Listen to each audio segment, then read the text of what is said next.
ఈ అనపర్తిలో ఉన్న మండలాల్లో ఉన్న గ్రాడ్యుయేట్స్ అందరికీ విజ్ఞప్తి చేద్దామని వచ్చాను మీ ద్వారా.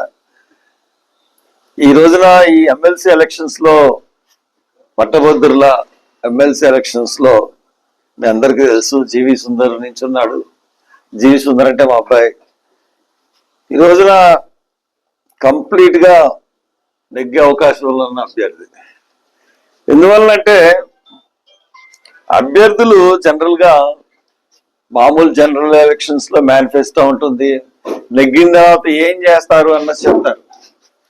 ఈ ఎలక్షన్స్ లో ఈ పార్టీలకు అతీతంగా జరిగే ఎలక్షన్, పార్టీ అభ్యర్థులు ఉండరు, పార్టీ గుర్తులు కూడా ఉండవు. కానీ మామూలుగా పట్టభద్రుల సమస్యల్ని ఎవరు కౌన్సిల్లో ప్రతిపాదిస్తారు, కౌన్సిల్లో ఎత్తుతారో వాళ్ళకి చెయ్యాలన్న ఉద్దేశంతోనే పట్టభద్రులు ఉంటారు. వాళ్ళ సమస్యల గురించి కౌన్సిల్లో మాట్లాడే వాళ్ళ గురించి వాళ్ళు ఎదురు చూస్తారు. అటువంటిది ఈ ఎలక్షన్ కూడా తెలుగుదేశం తమ అభ్యర్థిని నిల్చోబెట్టింది. ఈ ఎలక్షన్స్ లో మా అభ్యర్థి జీవి సుందర్ తన ఎలక్షన్ లో నెగ్గితే ఏం చెప్తాడు, ఏం చేస్తాడు అన్నది చెప్పి క్లియర్ గా ఓట్లు అడుగుతా ఉన్నాడు. అతను ఎలక్షన్ లో నెగ్గితే ప్రతి పార్లమెంట్ నియోజకవర్గంలోనూ జాబ్ మేళాలు నిర్వహిస్తా అన్నాడు, ఎంఎన్సి కంపెనీని తీసుకొచ్చి. అట్లాగే ఎంప్లాయ్మెంట్ ఎక్స్చేంజ్, స్కిల్ డెవలప్మెంట్, తర్వాత అందరినీ కంపెనీస్ ఈ మూడింటిని సమన్వయపరిచి ఎంఎన్సి కంపెనీలకి ఈ మన ఎంప్లాయ్మెంట్ ఎక్స్చేంజ్ ద్వారా క్యాండిడేట్లని రిక్వైర్మెంట్ ని ఈ ఎంప్లాయ్మెంట్ ఎక్స్చేంజ్ ద్వారా ఫుల్ఫిల్ చేయడానికి ప్రయత్నిస్తామని చెప్తా ఉన్నాడు. ఎంటర్ప్రీనర్స్ అంటే యువకులు వ్యాపార రంగంలో రాణించాలనుకున్న వాళ్ళకి ఈ లోన్లు ఎలా తీసుకోవాలి, సిజిటిఎంఎస్, తర్వాత ముద్రా లోన్స్, ఇవన్నీ, అలాగే ఈ ఎంఎస్ఎంఈ లోన్స్, ఇవన్నీ ఏ వ్యాపారాలు పెడితే బాగుంటుంది అవి కూడా క్లాసెస్ ఆయన ప్రతి నియోజకవర్గ వారీగా పెడతానని కూడా చెప్తా ఉన్నాడు.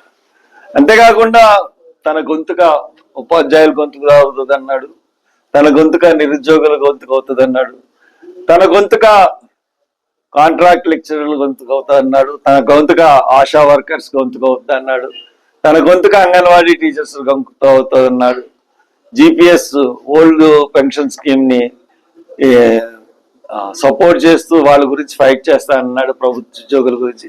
ఇలాగా ప్రజల తరపున ప్రజా సమస్యల పట్ల కౌన్సిల్లో నేను మాట్లాడేటట్టుగా నేను చేస్తాను, నేను మాట్లాడతాను, వాళ్ళ సమస్యలన్నీ కౌన్సిల్ దృష్టికి, ప్రభుత్వం దృష్టికి తీసుకొస్తామని చెప్పి స్పష్టమైన హామీతో ఓటు అడుగుతా ఉన్నాడు. ఈ రోజున ఈ పరిస్థితి ఎలాగుంటే తెలుగుదేశం పరిస్థితి ఏంటంటే అక్రమాలు, అన్యాయాలు. నామినేషన్ మొదలుకునే కుళ్ళు కుతంత్రాలతోనే రాజకీయం చేస్తా ఉన్నారు. నామినేషన్ లో యూటీఎఫ్ అభ్యర్థిని, పీడీఎఫ్ అభ్యర్థి నామినేషన్ చెల్లకపోయినా కానీ నామినేషన్స్ అక్కడ ఆయన కూడా ఎస్సీ సామాజిక వర్గం కాబట్టి ఎస్సీ ఓట్లు చీలిపోతే మనం నెగ్గుతామన్న ఉద్దేశంతో అక్కడ ఆ రోజున అక్కడ మొదలు పెట్టారు. దాని తర్వాత